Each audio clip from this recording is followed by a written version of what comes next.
آپ جانتے ہیں کہ مائکروسافٹ آفس جو بنیادی طور پر بنایا گیا ہے وہ انگریزی زبان کے استعمال کے لیے بنایا گیا ہے، لیکن اس کے اندر وہ ساری سہولیات موجود ہیں کہ ہم اس کو انگریزی کے علاوہ کسی اور زبان کے لیے بھی استعمال کر سکتے ہیں۔ مثال کے طور پر آپ جانتے ہیں کہ اردو اور انگریزی میں بڑا فرق یہ ہے کہ انگریزی زبان وہ لیفٹ ٹو رائٹ لکھی جاتی، یعنی بائیں طرف سے لکھی جاتی ہے اور دائیں طرف لائن ختم ہوتی ہے۔ اس کے برعکس اردو زبان دائیں طرف سے لکھنا شروع کرتے ہیں اور بائیں طرف جا کر لائن ختم ہوتی ہے۔ یہ سب سے بڑا فرق ہے۔ جب ہم ایم ایس آفس انسٹال کرتے ہیں تو ہمارے پاس اردو زبان کو لکھنے کے لیے جو شرط ہے کہ وہ دائیں سے بائیں لکھی جائے گی، یہ صلاحیت نہیں پائی جاتی۔ جیسے کہ یہ دو بٹن آپ کو نظر آ رہے ہیں، یہاں پر یہ لیفٹ ٹو رائٹ کا بٹن ہے، اگر آپ اس کو کلک کریں گے تو آپ کا متن وہ بائیں سے دائیں لکھنا شروع کرے گا، اور اگر آپ اس بٹن کو کلک کریں گے تو یہ دائیں سے بائیں لکھے گا۔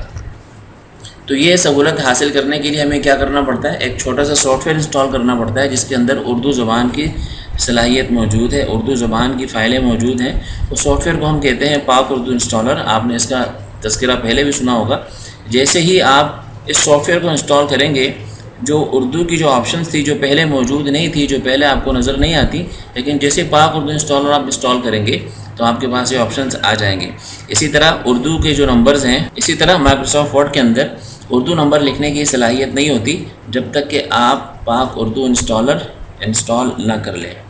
تو اس بات کی یقین دہانی کر لیں کہ آپ کے پاس پاک اردو انسٹالر انسٹال شدہ ہے اور آپ کے پاس یہ آپشن نظر آ رہے ہیں جو ہم اردو کے لیے استعمال کریں گے۔